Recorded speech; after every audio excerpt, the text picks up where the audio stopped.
Johnathan Edwards. I'm a medical doctor, and I'm easy to remember. You just try to remember Johnathan Edwards, the Calvinist preacher who wrote Sinners in the Hands of an Angry God. Anyway, that's my name.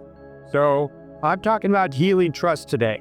And that part of healing trust is we have an inherent fear of needles, and that's more of a reality today more than ever, especially since the pandemic. One of my earliest memories is my pediatrician. I remember him, Dr. Maloney. He was a tall man with the dark hair and a beard and always wear some kind of shirt with a cartoon on it. And I always felt comfortable. I had trust. And of course, my mom helped when we would go in the office and I would get shots for allergies back then, or the occasional vaccine of, which there were only a few in those days. And I always took them well.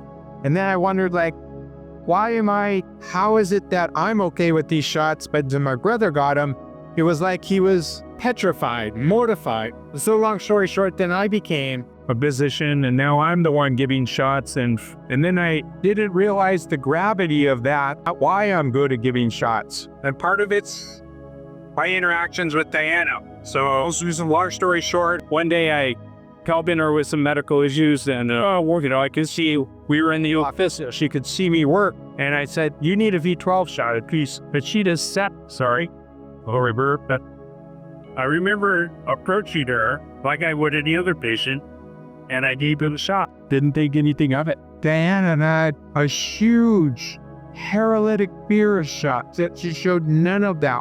Why? Part of it was she saw my spirit. She saw what I was about, how I carried myself. This got me at the eat.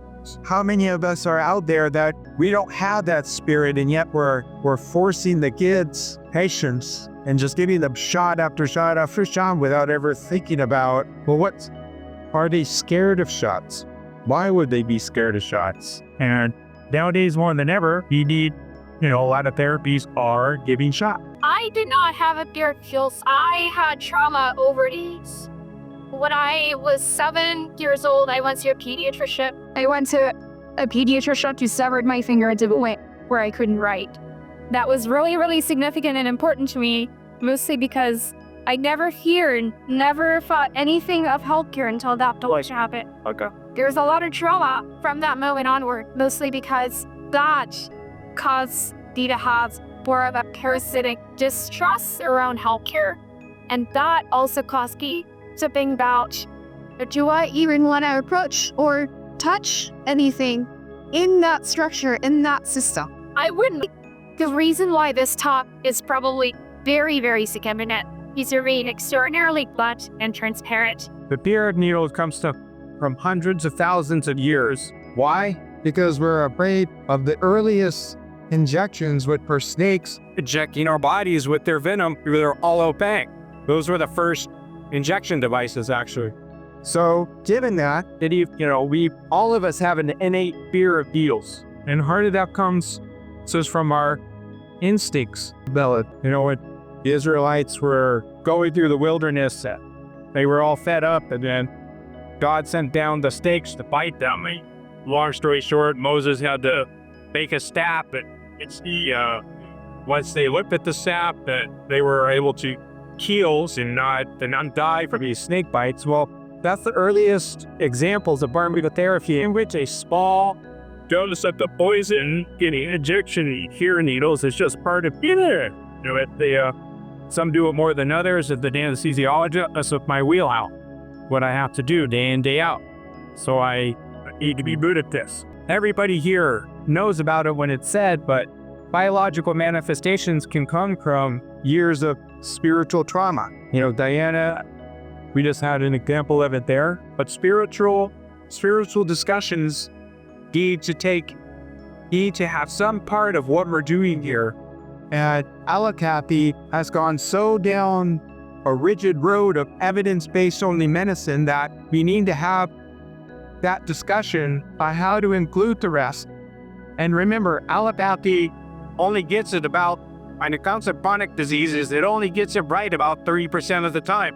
So that means about 70% with diagnosis and treatment especially when it comes to chronic diseases like obesity, diabetes, and arthritis and things like that. We're not getting it right. So how can we get it right?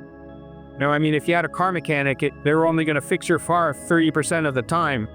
You wouldn't take your car for that person. There's a lot underlying this with this fear, and RFA Jr. said it the best. That's, the pandemic that led us down this dark cul-de-sac of trust and the help establishment to the point where captured, by pharmaceuticals and other disputes. And we've all certainly seen that for those of us who work in the hospital systems or that. So we need to get on to that, except that we may need an out-of-the-box referral sometimes, and that might need Eastern medicine, that might need Ayurvedic medicine, that might need Hayes. It's like we need a more psychological discussion. I get patients ketamine, for example, stop suicide.